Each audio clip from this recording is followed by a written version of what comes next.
Well, hello, hello, hello, everyone there in Facebook world. Hope you are doing very well this evening.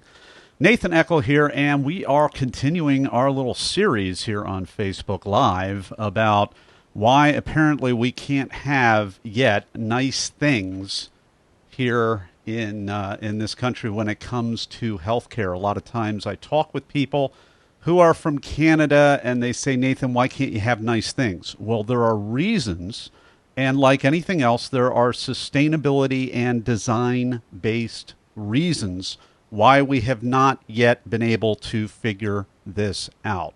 And so there are all kinds of really horrible things happening. Not the least would include people going bankrupt because of the lack of transparency. However, if we are going to have a sustainability and systems view, then we have to relinquish the outcry, outrage culture instinct. If we are going to take a deeper view, if we're going to peel back the onion, if we're going to chop through the onion all the way down to the rotten core of the onion and find out what is actually causing the thing, how can we fix it? How can we, what I'd like to always do is honor the people, the good people doing very difficult jobs who are squeezed in the middle of a very, very difficult system. I always want to shout out to them. I want to kudos to them, because who among us has never worked a job where they themselves have never been micromanaged? We know what that feels like. We know how difficult that is to be micromanaged, to have very little wiggle room, and to try to do the right thing. And many, many times, it is a very, very bad situation. So what I'm doing today is I'm continuing our theme of memes. A meme is more of a silly, graphic representation of a big issue, and it's kind of an oversimplification, and it's a fun thing to do. Now, if you say, hey, Nathan, this is a very serious subject matter, I can't agree with you more. Yes, this is very serious subject matter. So if you want, I would actually urge, if you haven't seen 2 days ago, go back. I talked for about an hour, and I got down to the root of what is going on. Basically, to sum it up, the government has regulated parts of healthcare, but not all of it. And I think a lot of people think that they should regulate all of it. I think the little that they did has jeopardized and jacked up the system and made it very, very difficult. None of us are in favor of the horrible things that are happening, of people going broke or bankrupt or in collections. None of us are in favor of that. All of us are patients, and yet I just think we should let the people that are in the middle of the process figure it out themselves. And I've outlined 4 different groups, categories of people. First of all, the patients. We are all patients, including all the other groups. The second group is the providers. Those are the doctors, the nurses, the surgeons, the people that are really entrenched in it. Then you have, third, the people who are in charge, the administrators, the executives, the managerial people, the department heads. And then you have the fourth group, which ironically, tonight, I'm going to jump off this so that I can see what the politicians, and I'm also lumping in the insurance companies and the bureaucracy, the government, those 4 groups, but we're having a political debate, and it's amazing to see what they will promise to us. So I'm going to jump off this Facebook Live. I'm going to see what I get from the next possible president, which I'm not really sure that they can really deliver on, but that's next Facebook Live. That is going to be a topic for the next Facebook Live tomorrow. It's going to be very, very, very interesting. So you have a few episodes ago, I made the point that the providers and the people who are in charge, 2 groups that are always kind of fighting each other because it's being micromanaged from the political sector and the insurance sector, and the reimbursements are all really unpredictable, which makes the entire thing very, very shaky foundation. When things get shaky, what do we do as people? We try to shore up our own little departments, because if something goes down on our watch, then somebody's going to be like, give an account for this. Why did you do this? And why did you not do that? And nobody likes having to answer for that. So we kind of, as humans, we just kind of get, instead of fighting against sickness, disease, illness, we start kind of turf warring a little bit, and that's a natural thing that we do.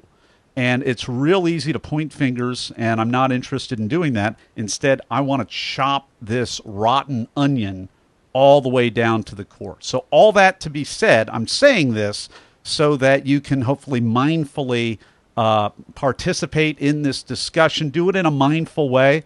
Do it in a way where we are respectful of the at least traditional medicines, while challenging the traditions of traditional medicine. Sometimes people come on and they why can't we do this alternative thing? Well, because I'm addressing the people in charge of traditional medicine, and if we talk about all this stuff that really doesn't have much to do with traditional medicine, or won't for a while, then it's not going to influence them. I want to influence executives watching this Facebook Live. I want to influence physicians watching this Facebook Live. Why? Because they want to hear somebody like me pontificating? No.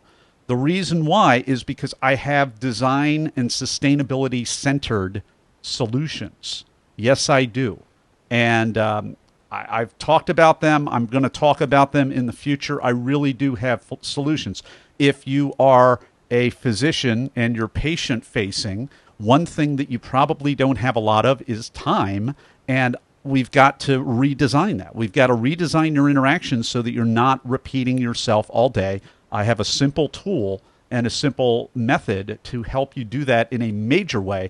And I even have a time calculator that lets you plug in the numbers, plug in the conversations that you repeat yourself on, and you can prove to yourself how much time annually you can save.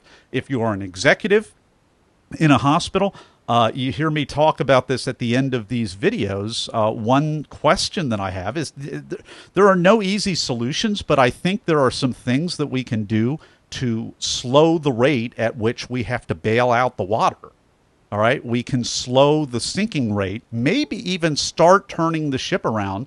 And my first question is, for your percentage of your population that you treat in your hospital overnight that has these assessments that are called surveys. They're not surveys, they're called assessments. What are you doing to educate and empower your patients to cooperate with you? What do you have for a patient onboarding program? That's where I start. Anyway, I told you that we'd have fun on this. I am getting a little bit away from it. So we are going to, okay, here we go. Boom. All right. So I told you we'd have some memes here.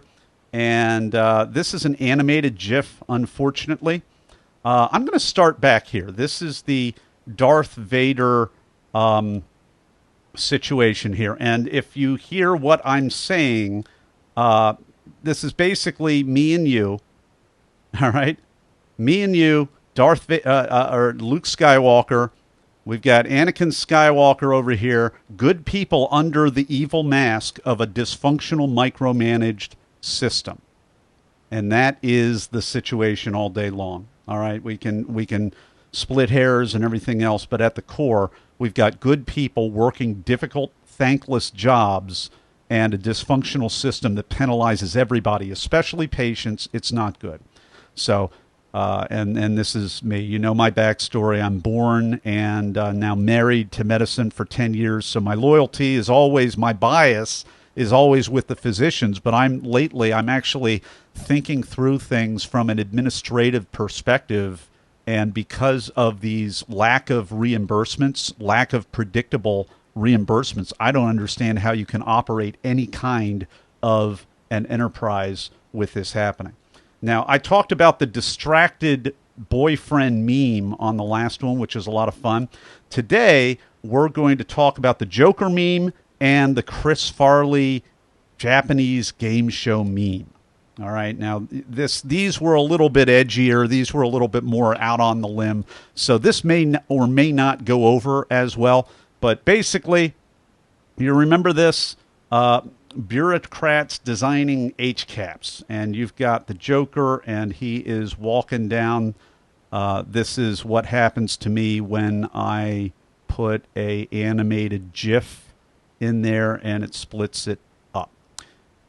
Here we go right there. 10 years. We have 11 years of mandated HCAPs. HCAPs is the reimbursement assessment that is given to patients. If you or I stay overnight at the hospital, we are going to fill out what they call a survey, which suggests like a rate and review, Yelp your hospital type thing. Nothing could be farther from the truth.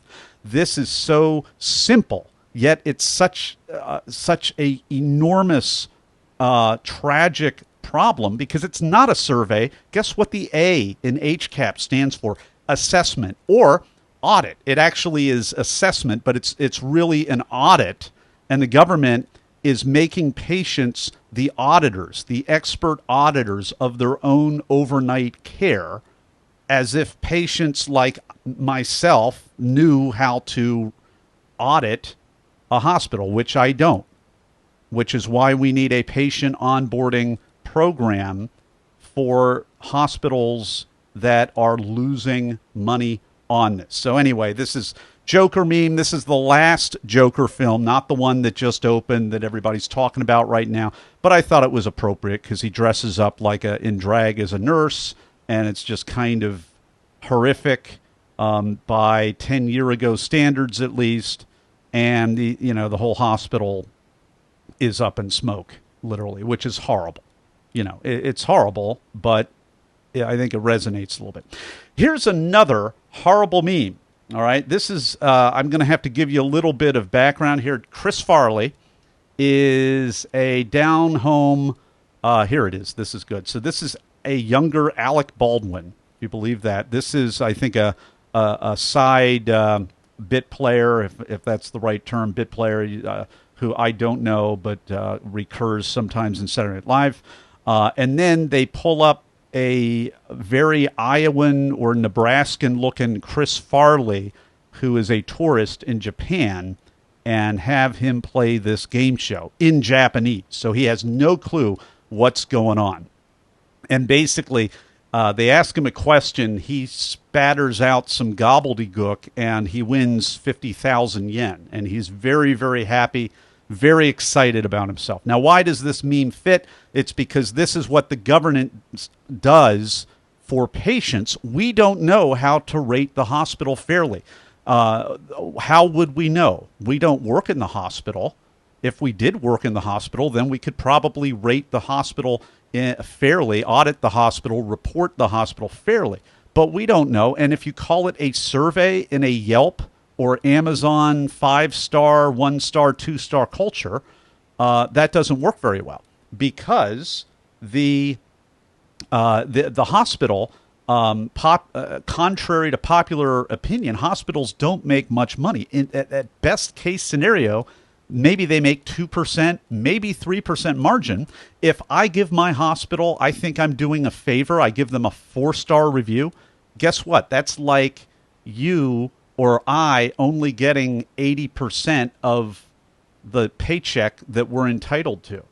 And this has been happening, my friends, for 11 years. I can't believe that we have any hospitals that are still alive. All right, so let's get on with the meme.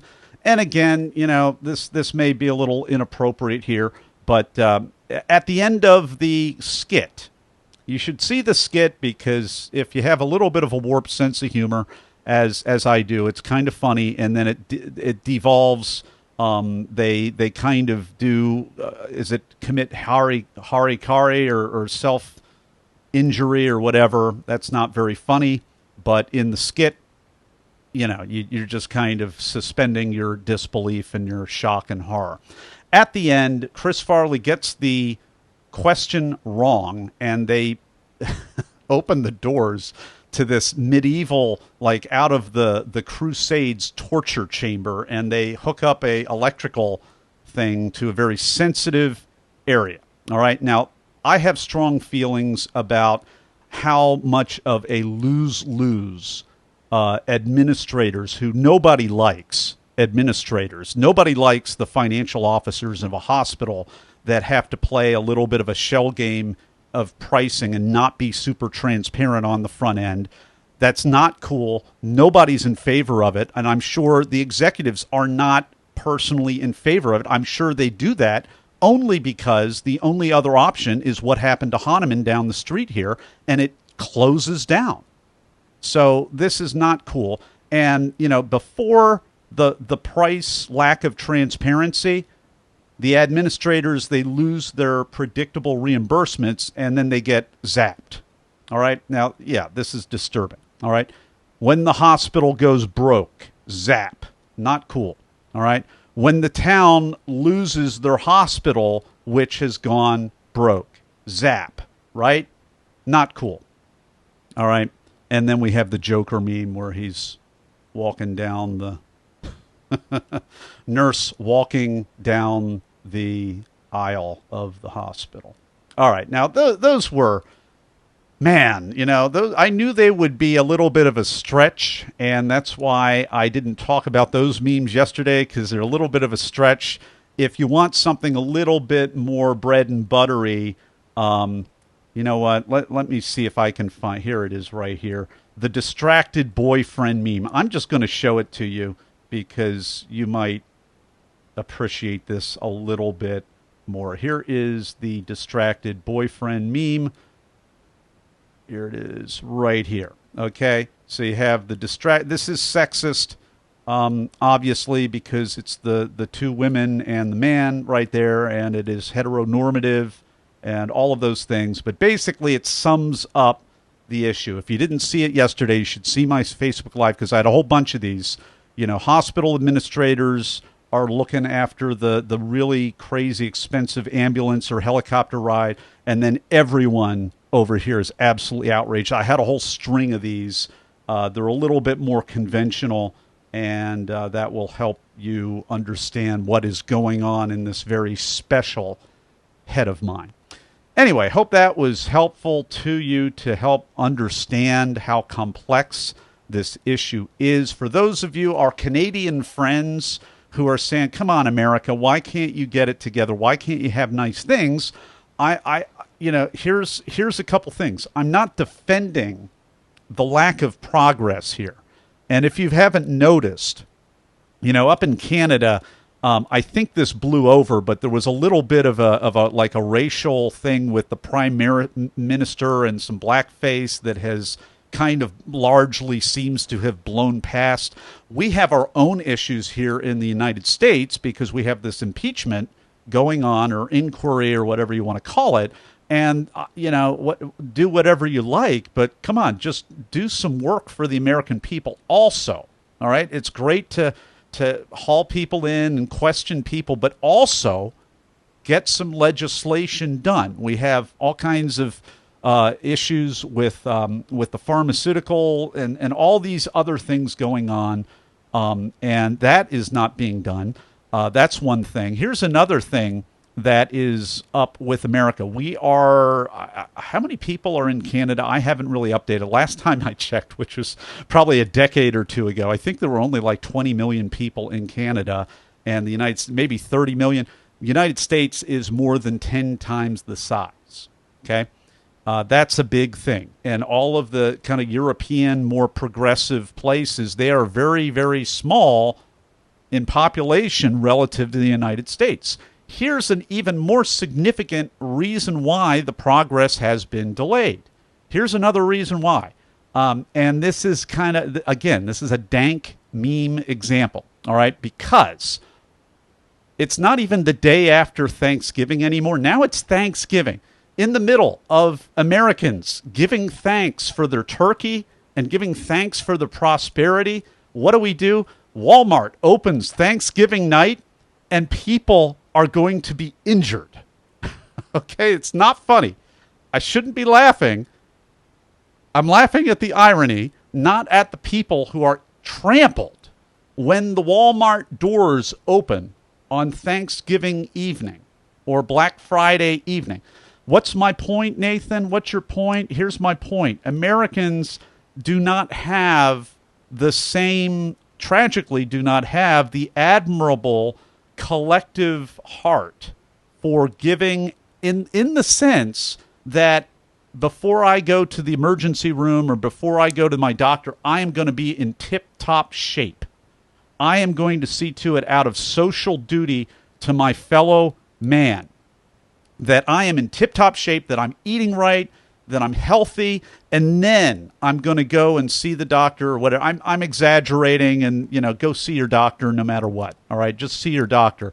But I've read stuff about in Europe there is a collective. It's almost like a self-imposed.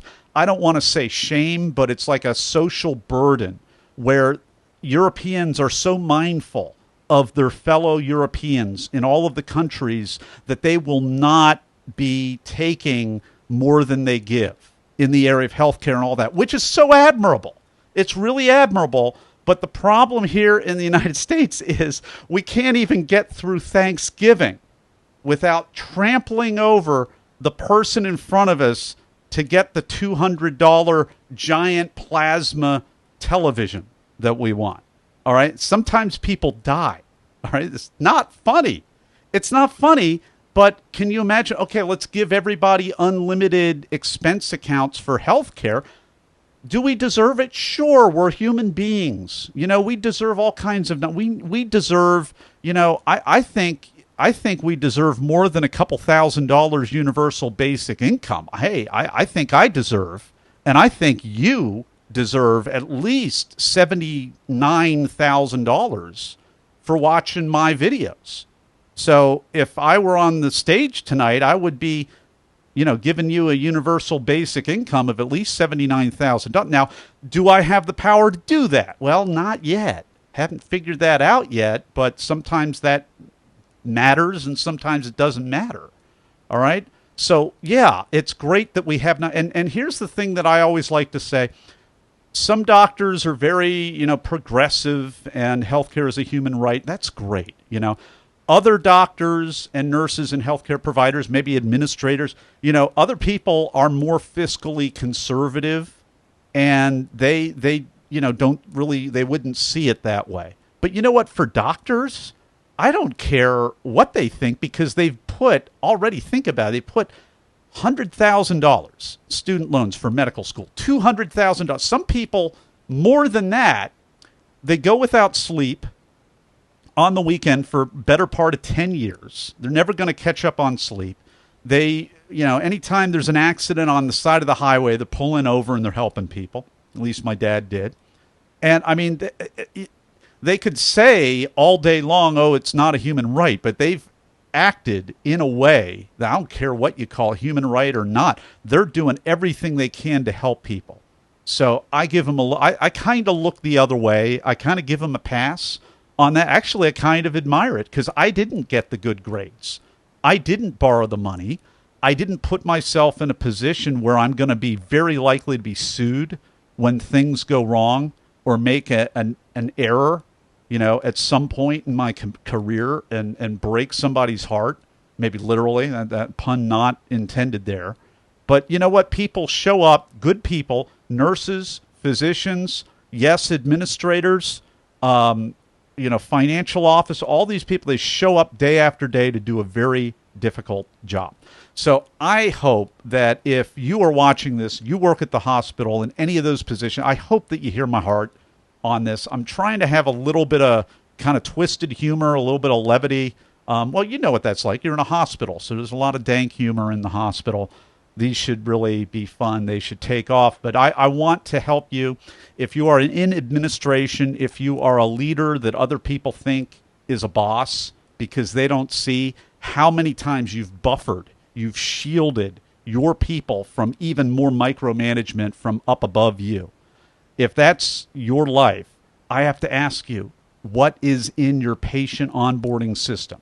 Why not partner with your community, the portion of your community that's insured, that doesn't know that they're basically on the HCAHPS honor system, and they don't even know that, and they're rating you. They think they're doing you a favor by giving you a 3.5 or a 4-star, and that is bankrupting your hospital. I want to do something about it. If you are a physician and you don't have the time that you need to have, you don't have the margin you need to have, I have a time calculator. I have a simple tool that will help you scale if you are willing to take a sustainability-oriented look, an ethical look, and also a very different look. You're going to have to challenge the traditions of traditional medicine, challenge the traditions of the traditional physician-patient relationship and interactions. And if you're willing to do that, and if you see patients, I guarantee you, this time tool, you're going to be able to save 100 hours annually using this tool. That's a big claim. I've never heard anybody else make the claim. Hold my feet to the fire on it. I'll tell you more. Take care, everybody. I'll see you on tomorrow's Facebook Live. Take care.